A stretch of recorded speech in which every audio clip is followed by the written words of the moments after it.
टाला जाए, तुम भी हो पन्ना के वंशज, फेंक जहां तक भाला जाए। माननीय सचिन पायलट साहब।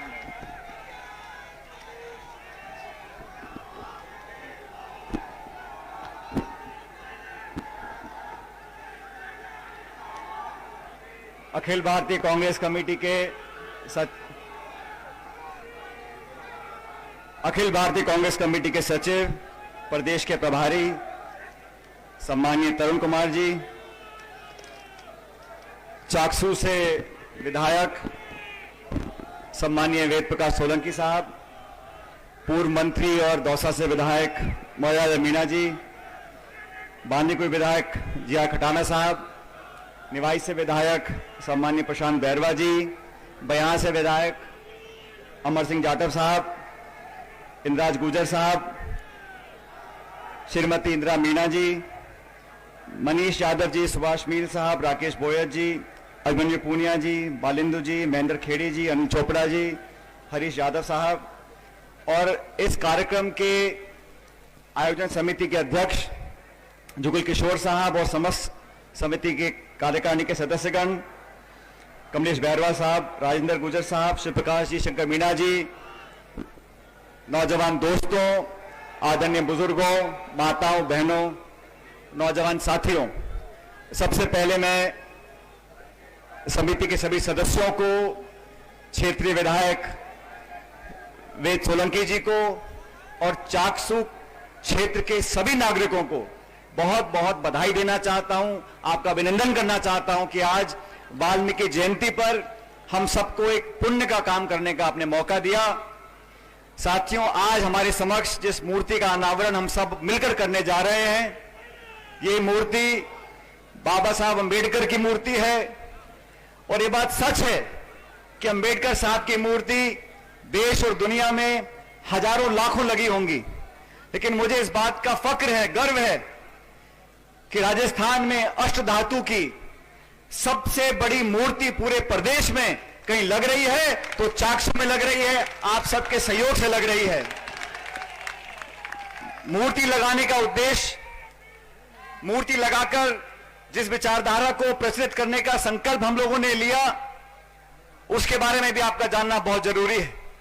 मैं जानता हूं धूप काफी तेज है, लेकिन ये जरूरी है कि इस आज प्राण प्रतिष्ठा के साथ इस मूर्ति का औपचारिक उद्घाटन और अनावरण हो रहा है। ये मूर्ति एक इंसान की है, लेकिन इस इंसान ने इस देश को क्या दिया, दुनिया को क्या दिया, दलित समाज को क्या दिया, SC/ST को क्या दिया, इसके बारे में सोचना पड़ेगा। दोस्तों, मैंने अंबेडकर साहब की जीवनी को पढ़ा, जहां वो पैदा हुए मैं वहां पर गया हूं। उन्होंने जीवन में क्या क्या संघर्ष किए होंगे उसकी कल्पना आप लोग करो। आज 2021 है, समाज आगे बढ़ चुका, हम सब पढ़ लिख चुके, साधन संपन्न हो गए, फिर भी हमारे दलित भाई बहनों को आज कठिनाइयों का सामना करना पड़ता है। संकोच लोगों के, दलितों और आदिवासियों के साथ आज भी शोषण होता है, आलोचना होती है, उनके साथ जो व्यवहार होना चाहिए वो हो नहीं पाता। लेकिन आप सोचो साथियों, जब अंबेडकर साहब छोटे थे, जब नौजवानी में थे, उस समय देश की क्या परिस्थिति थी, सामाजिक जो परिस्थिति उस समय थी, उस समय उन चुनौतियों का सामना करते हुए उन्होंने पढ़ाई करी, अपने आप को इतना ताकतवर बनाया कि देश के प्रथम प्रधानमंत्री पंडित जवाहरलाल नेहरू जी ने कहा कि संविधान में अगर सबसे मजबूत आवाज किसी को देनी है तो दलित के उस बेटे को देनी है जो अपनी कलम से इस देश का भविष्य लिखने जा रहा है। आज उस अंबेडकर साहब को हम नमन करते हैं। और भीमराव अंबेडकर साहब को सिर्फ भारत रत्न नहीं मिला, अंबेडकर साहब के नाम पर कई आंदोलन चले, कई पार्टियां बन गई, उनके नाम पर बहुत से लोग पदों पर पहुंच गए, लेकिन उन्होंने अपने जीवन में इस भारतवर्ष को जो वरदान दिया, आज सही मायने में 140 करोड़ लोगों को उसको सुनना समझना चाहिए। सिर्फ दलितों के लिए नहीं, ये देश तब आगे बढ़ा है जब पूरा समाज आगे बढ़ा है।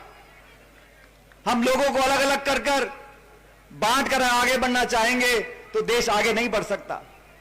और स्वर्गीय पायलट साहब, मेरे स्वर्गीय पिताजी बोला करते थे कि देश का विकास करना है तो गांव गरीब ढाणियों में जो गरीब का बच्चा है, कमजोर का बच्चा है, किसान का बच्चा है, दलित का बच्चा है, वो पढ़ लिख कर इतना सशक्त बन जाए कि उन कुर्सियों पर बैठे जिन कुर्सियों से देश और प्रदेश की नीतियां बनती हैं।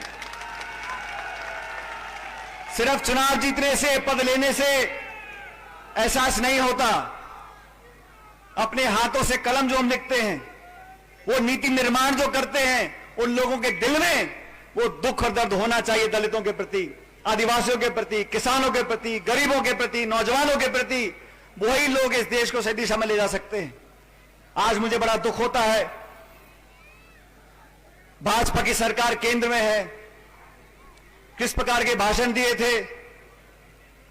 7 साल का इतिहास उड़ा के देख लीजिए, हर क्षेत्र में उन्होंने देश के साथ धोखा दिया है, अर्थव्यवस्था को चौपट कर दिया।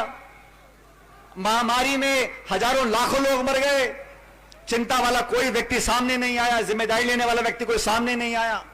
बेरोजगारी ऐतिहासिक चरम सीमा पर पहुंच गई। 100 रुपए का पेट्रोल डीजल हो गया, 900 रुपए का गैस का सिलेंडर हो गया, और जले पे नमक छिड़कने का काम इस सरकार ने किया। ऐसे कानून बनाए, हमें कहा था कि किसान की आमदनी दुगनी कर देंगे, 15 लाख रुपए हर खाते में पहुंच जाएंगे, महंगाई खत्म हो जाएगी, भ्रष्टाचार खत्म हो जाएगा। मैं आप सबसे पूछना चाहता हूं, किसी किसान की आमदनी दुगनी हो गई है? किसान को आज खाद नहीं मिल रहा, किसान को आज बिजली नहीं मिल रही।